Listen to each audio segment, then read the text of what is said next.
Sur la plage de Anne-Montagne, dans la commune d'Anne-Bel-Air à Dakar, un triste spectacle se répète à chaque marée. Des vagues qui ramènent plus de déchets que de coquillages, les sachets et bouteilles en plastique omniprésents dessinent un paysage bien loin des cartes postales idylliques. Ce n'est pas un cas isolé. De Anne à Thiaroye et bien au-delà, les côtes sénégalaises croulent sous les détritus. Le plastique, ce fléau tenace, est en train de gâcher la beauté du littoral. Parler des plastiques est opportun en ce moment parce qu'actuellement à Genève se déroule la négociation sur le traité mondial sur le plastique et c'est le directeur Baba Dramé qui représente le Sénégal. Le ministre avait signé le traité international sur le plastique le 10 juin dernier à Nice, mais ce que nous voyons sur cette plage de Anne, ces vagues remplies de plastique, c'est la même chose que nous avons à Bargny. Gestionner toutes les plages du Sénégal, mais le phénomène plastique est une réalité. Selon le programme des Nations Unies pour l'environnement, plus de 80% des déchets retrouvés sur les plages africaines sont en plastique. Ces déchets, charriés par les rivières et les eaux usées, proviennent des villes, des marchés et même des bateaux. L'ironie est que le Sénégal a pourtant interdit les sacs plastiques à usage unique en 2020. Malheureusement, sur le terrain, la loi est restée lettre morte.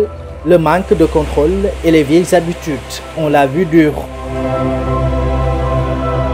Nous avons des taux de présence de microplastiques extrêmement élevés.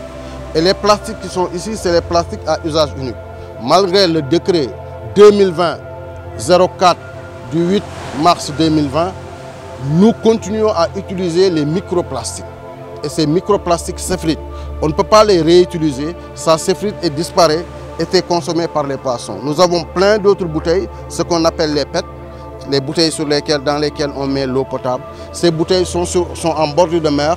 Certes, ils sont recyclables, mais le niveau de saleté est tel que pour les recycler, ça va demander beaucoup plus de moyens. Cette pollution ne se limite pas à un problème esthétique, elle tue en silence. Chaque année, des millions d'animaux marins sont victimes de ces déchets. Greenpeace estime que plus d'1 million d'oiseaux marins et 100 000 mammifères marins meurent à cause de l'ingestion ou de l'enchevêtrement dans du plastique. Même les humains ne sont pas épargnés. Il faut une volonté politique réelle pour lutter ce phénomène qui est en train de dégrader nos plages. Parce que voir une si belle mer avec des vagues pleines de plastique, c'est une violence sur soi-même. C'est quasiment inacceptable.